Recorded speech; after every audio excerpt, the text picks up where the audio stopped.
2024 T20 உலகக்கோப்பை தொடர்ல இந்திய அணிக்கு ஒரு சிறந்த துவக்கம் கிடைச்சிருக்கு அப்படின்னே சொல்லலாம். அயர்லாந்துக்கு எதிராக அபார வெற்றி யாராலையும் மறக்கவே முடியாது. 2023 உலகக்கோப்பை தொடரோட இறுதிப் போட்டியில ஆஸ்திரேலியாவுக்கு எதிராக சொல்ல முடியாத அளவுக்கு ஒரு தோல்வியை சந்திச்சோம். இதுக்கு மேல நமக்கு ஐசிசி டிராஃபியே இல்ல போங்கடா அப்படின்ற மாதிரி இந்தியர்கள்லாம் மனம் வெறுத்து போயிட்டாங்க. ஏன்னா நாக் அவுட் கேம்ஸ்ல இந்தியா பயங்கரமா சொதப்பிக்கிட்டு இருக்காங்க. இருந்தாலும் ரோஹித் சர்மாவும் நாங்க நம்புறோம் அப்படின்ற மாதிரி பிசிசிஐ என்ன பண்ணிருக்காங்க அப்படின்னா T20 ஃபார்மட், அதாவது T20 வேர்ல்டு கப்புக்குமே நீங்க திரும்பவும் கேப்டனா இருங்க, இந்தியாவை வழி நடத்துங்க, சாம்பியன் படத்தை வின் பண்ணி கொடுங்க அப்படின்ற மாதிரி நம்பிக்கையோட ரோஹித் சர்மாவை T20 உலகக்கோப்பை தொடருக்கு அனுப்பி வச்சாங்க. அயர்லாந்துக்கு எதிராக முதல் போட்டியிலே அபார வெற்றியை பதிவு பண்ணியிருக்காங்க. அந்த லீக் ஸ்டேஜை பத்தி சொல்லவே தேவையில்லை, இந்தியா வின் பண்ணிடுவாங்கன்றது தெரியும். நாக் அவுட் ஸ்டேஜ்ல என்ன பண்ண போறாங்க அப்படிங்கிறத பொறுத்திருந்து பார்க்கணும். இந்த அயர்லாந்துக்கு எதிரான மேட்சை பொறுத்தளவுக்கு இந்திய captain Rohit Sharma toss win பண்ணாரு, பவுலிங் சூஸ் பண்ணாரு, அதற்கேற்ற நல்ல பலன் கிடைச்சது அப்படின்னு சொல்லலாம். அயர்லாந்தால எதுவுமே செய்ய முடியல. போராடி பார்த்துமே அயர்லாந்து அணியால 16 ஓவர்கள்ல வெறும் 96 ரன்கள் மட்டும் தான் எடுக்க முடிஞ்சது. ஆல் அவுட் ஆகிட்டாங்க. அதிகபட்சமா அந்த அணியில டெலானே 14 பந்துகளை 26 ரன்கள் எடுத்திருந்தாரு. ஜோஸ்வா லிட்டில் கடைசி கட்டத்துல 13 பந்துகளை 14 ரன்கள் எடுத்திருந்தாரு. இந்திய அணியோட வேகப்பந்து வீச்சாளர்கள் சும்மா அசத்தி எடுத்துட்டாங்க அப்படின்னு சொல்லலாம். முக்கியமா ஜாஸ்பிரித் பும்ரா, அதற்கப்புறம் ஹர்தீப் சிங். இன்னொரு விஷயம் என்ன அப்படின்னா ஹர்திக் பாண்டியா மேல ஏகப்பட்ட விமர்சனம் இருந்துச்சு. எப்ப அப்படின்னா ஐபிஎல் தொடர்ல என்னங்க ஒரு பெர்ஃபார்ம் பண்றாரு அப்படின்னு இருந்தாங்க இல்லையா.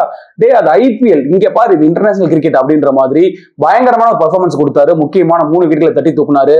பும்ரா மொத்தமா 3 ஓவர்கள் பந்து வீசி 6 ரன்களை மட்டும் விட்டு கொடுத்து 2 விக்கெட் எடுத்தாரு. ஹர்திக் பாண்டியா மொத்தமா 4 ஓவர்கள் பந்து வீசி 27 ரன்களை விட்டு கொடுத்து 3 விக்கெட் எடுத்தாரு. அதுல ஒரு மெய்டன் ஓவர் வீசினாரு. ஹர்தீப் சிங் அவரோட பங்குக்கு 4 ஓவர்கள் பந்து வீசி 35 ரன்களை விட்டு கொடுத்து 2 விக்கெட் எடுத்தாரு. 97 ரன்கள் எடுத்தால் வெற்றி அப்படின்னு கிளம்புறாங்க இந்திய அணி. இந்திய அணியோட தொடக்கம் வேற லெவல் அப்படின்னு சொல்லணும். அதாவது தொடக்கம்னா பேட்டிங்ல சொல்லல, தொடக்க வீரர்களா வந்த 2 பேர், ஒன்னு ரோஹித் சர்மா, இன்னொன்னு விராட் கோலி. இது பல பேர் சொல்லிக்கிட்டு இருந்தாங்க, ஏங்க 2 பேருமே ஓபனர்ஸ் தான், ஒன் டவுன்லயே விராட் கோலி அனுப்பிக்கிட்டு ரோஹித் சர்மாவோட அனுப்புங்க நல்லா இருக்கும்ல அப்படின்ற மாதிரி சொல்லிக்கிட்டு இருந்தாங்க. சோ எந்த மாற்றமும் இல்ல. தி கிங் விராட் கோலியும் ஹிட்மேன் ரோஹித் சர்மாவும் தான் ஓப்பனிங்ல இறங்கினாங்க. ஏகப்பட்ட எதிர்பார்ப்பு இருந்துச்சு. பட் மிகப்பெரிய ஒரு ஏமாற்றம். விராட் கோலி ஆரம்ப கட்டத்தில் விக்கெட் பறி கொடுத்துட்டாரு. பட் ஒன் டவுன் வந்தது யாரு அப்படின்னா எதிர்பார்க்காத ஒரு ஸ்லாட் தான். ரிஷப் பண்ட் ஒன் டவுன்ல வந்தாரு. ரோஹித் சர்மாவோட பார்ட்னர்ஷிப் அமைச்சாங்க. அயர்லாந்தோட பந்து வீச்சு உண்மையிலேயே அட்டகாசமா இருந்துச்சு அப்படின்னு தான் சொல்லணும். ஆரம்பத்திலேயே டப் கொடுத்தாங்க. பவர் பிளேல இந்தியாவால ஒரு பெரிய ஸ்கோருக்கு போக முடியல. நல்லாவே பவுல் பண்ணாங்க அயர்லாந்து அணி. கொஞ்சம் தடுமாற்றத்தோடு தொடங்கிய இந்திய அணி அதற்கப்புறம் என்ன, ரோஹித் சர்மா உள்ள இருக்கும் போது அதிரடி தான் 6-4 வெளுக்கெடுக்க ஆரம்பிச்சாரு ரோஹித் சர்மா. இந்தியா இந்த மேட்ச்ல வின் பண்ணிடுவாங்க அப்படின்றது எல்லாருக்குமே தெரியும். எத்தனை ஓவர்ல வின் பண்ணுவாங்க, யார் முடிச்சு வைப்பாங்க அப்படின்றத எதிர்பார்ப்பா இருந்துச்சு. ரோஹித் சர்மா என்ன பண்ணிட்டாரு அப்படின்னா அற்புதமா ஆடி 50 ரன்ல கடந்துட்டாரு. சரி 50 அடிச்சிட்டாரு, இதுக்கு மேல மேட்சை முடிச்சுட்டு போயிடுவாரு அப்படின்னு பார்த்தா தோள்பட்டையில அவருக்கு வலி வந்துருச்சு.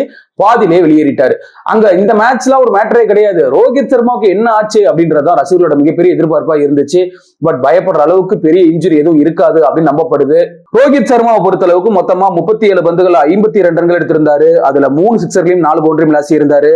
உள்ள வந்தாரு இந்தியா 360 சூரியகுமார் யாதவ். அபாரமாடி இந்த மேட்சை ஈஸியா முடிச்சிருவாரு அப்படின்னு பார்த்தா இல்ல அயர்லாந்து விடவே மாட்டோம் அப்படின்னு டஃப் ஃபைட் கொடுத்தாங்க. சூரியகுமார் யாதவோட விக்கெட்டை எடுத்துட்டாங்க. 2 விக்கெட் இந்தியா போயிருந்துச்சு. மேட்சை முடிச்சிட்டாங்க. ஏன்னா உள்ள இருந்தது ரிஷப் பண்ட். கடைசி வரைக்கும் களத்துல இருந்த ரிஷப் பண்ட் 26 பந்துகள்ல 36 ரன்கள் எடுத்திருந்தாரு. அதுல 2 சிக்ஸர்களையும் 3 பவுண்டரியும் விளாசி இருந்தாரு. இதனால இந்திய அணி 12.2 ஓவர்கள்லயே 97 ரன்கள் எடுத்துட்டாங்க. 2 விக்கெட் மட்டும் தான் இழந்திருந்தாங்க. 8 விக்கெட் தேசத்துல அபார வெற்றியை பதிவு பண்ணியிருக்காங்க. T20 உலகக்கோப்பை தொடர்ல முதல் போட்டியிலே இந்திய அணி சிறப்பான வெற்றியை பதிவு பண்ணி ஒரு வெற்றியோட தொடர தொடங்கி இருக்காங்க. அடுத்தடுத்த போட்டிகளில் இந்திய அணி என்ன செய்ய போறாங்க அப்படிங்கறத நம்மளும் பொறுத்திருந்து பார்ப்போம்.